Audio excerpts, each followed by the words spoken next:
Hey guys, welcome to the Liberal Hive Mind, a channel solely focused on exposing the abundant hypocrisy of the left. Now this right here, this is the strongest argument. When stuff like this starts to happen, I think the only logical conclusion that you could come to is that we've won, at least on this particular issue. And of course the question is, what exactly am I referring to? Well, it's nothing exactly new, we've been doing it for years. We don't need to keep arguing it, because at this point, they're saying it themselves. It's the same old repeating pattern. We say something 2 years ago and we're kooky, crazy, racist, conspiracy theorists. And then of course, fast forward back to real time. A lot of them end up sounding just like us in the end. That right there is confirmation that we have officially won on the issue. The leftoids themselves are admitting it, the data is suggesting it. Let me show you guys exactly what's going on. We got some stuff to get into, so let's roll the tape. Alright folks, so if you think about it, at one point this was their issue. The issue of immigration, for a while there, was a strong issue for Democrats. You know, the whole Donald Trump's an evil racist, listen to what he said about all Mexicans, and then of course the whole Muslim ban narrative. For a while there, Democrats were getting people on board, but boy has it all turned around. And now we have prominent Democrats, ideological thought leaders, in this case Bill Maher, essentially saying that Democrats have gotten so bad on the issue of immigration that it's going to, quote, cause them to lose. Take a look at this. Voters keep saying over and over again,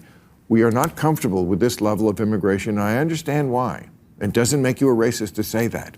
And yet, the liberal parts of, certainly in America, Alex Padilla said last week, he is our senator here, by reviving Trump's asylum ban, Biden has undermined American values. And then they all stand back and go, we don't want to be called a racist, so we will not make a move on immigration. It's going to get them at Election Day. It's happening in Europe right now. That proves it in Europe, and it's going to happen here in America. It happened with Brexit. It's going to happen again.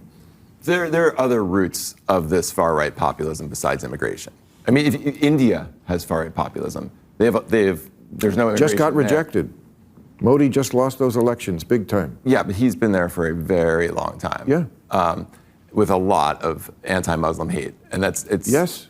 That's a whole different kettle of fish. Well, I think there's a real moral reason that we should let people into this country who are suffering at any number. No.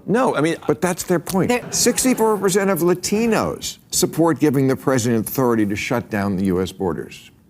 62% of registered voters would deport all migrants living in the U.S. illegally. And you know what? I think he's absolutely right. Well, he's kind of right. He did suggest that Narendra Modi lost his re-election bid in India. Yeah, that never happened. Narendra Modi won his re-election bid and already formed new government. But outside of that, Bill Maher's got it. He's right. And you know, there seems to be a trend here across the Western world. There's one topic, one issue that seems to be trumping all across elections in the Western world, and that's the issue of immigration. I mean, look at what happened in Italy, in Denmark, just recently in France, and what's going on in UK. As Nigel Farage's Reform UK party is spiking in the polls like never before, there is an obvious trend here, and that trend is that people are fed off. They've seen through all the gaslighting, all the accusations of racism from leftoids who get offended by borders and the idea of state sovereignty. It seems like we're finally getting to a point where people are seeing what's going on, what's been going on, what the plan is. People are waking up and they're saying, whoa, yeah, this is not what we signed up for. This is obviously bad policy. The left has officially lost control of this issue. Previously, they've controlled this issue, of course, through censorship, but probably most significantly, they've controlled it culturally through peer pressure and their widespread shaming campaign, agree with us or you're a racist. But it seems as though that no longer works. It no longer works on right-wingers, Republican politicians who are too scared to say the truth and experience a bad day in the press. It no longer works on independents who have seen the crisis and they've completely opted out of the modern Democrat way of thinking on this issue. And apparently, their tactics no longer work on the left-wingers either. Even the left-wingers have put their hands up and they're saying, look, we can't dig our heels on this one. We are going to get effed on election day if we do that. And there might be some truth to that statement, considering 62% of the American population, when polled, is now behind the mass deportation of illegal migrants in the nation. I mean, that's a big shift. And Democrats have obviously sensed that shift. And that's why they're up to their usual shenanigans. Oh, we've got a problem. ahead of the election on this particular issue? Well, of course, the only proper DNC reaction is engage in total political theater. After years of causing a massive, out-of-control, historically high-level crisis, now all of a sudden at the last second, Democrats want to pretend as if they were serious on the issue all along.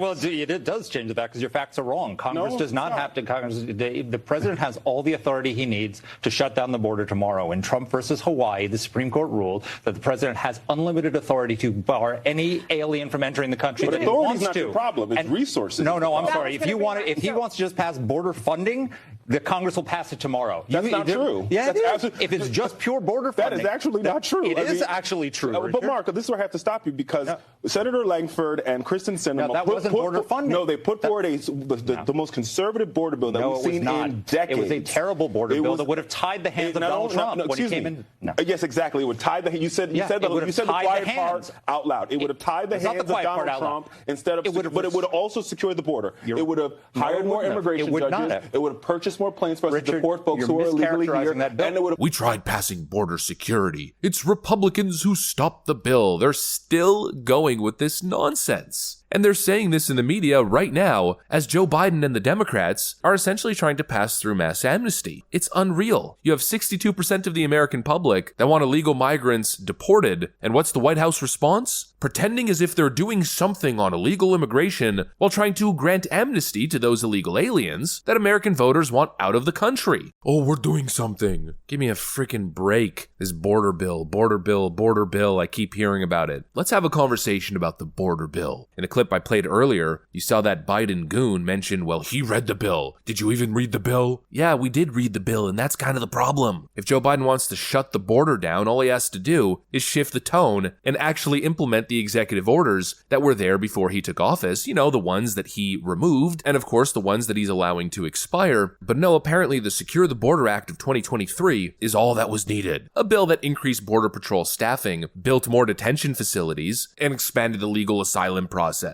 Absolutely genius. That's a border security bill. No, that's an expansion of the current legal asylum system that is being abused and manipulated. But the issues don't even end there with that bill. The Secure the Border Act of 2023 also included provisions that aim to restrict the president's executive authority. The bill presented limits on executive actions, which would essentially restrict the president's ability to issue executive orders or take executive actions that could alter immigration enforcement priorities and policies. So essentially, here's the thing. Joe Biden assumes the presidency. Illegal border crossings, I think, are in the 700,000s, maybe 8 or 900,000s, a fraction of what they are today. Joe Biden comes in, gets inaugurated, week 1, completely strips the Trump-era executive orders that were currently securing the border. The border crisis then spikes to untold levels, unseen levels, over 3 million illegals crossing in every single year. Then Joe Biden, right in the peak of election season, announces that he's going to do something about it, and what's his plan? Creating more detention facilities, hiring more people to work in the system, and creating more points of entry while sneaking in a provision into the bill that would remove executive authority from the president relating to immigration enforcement priorities and policies. What an absolute scam. Bill Maher is right. This might just be the issue that causes them to lose and lose bigly. Anyways, that's pretty much what I got for you guys on the video. Hopefully you enjoyed it. Make sure to leave a like and possibly subscribe to the channel. Thanks for watching, and I'll see you on the next one.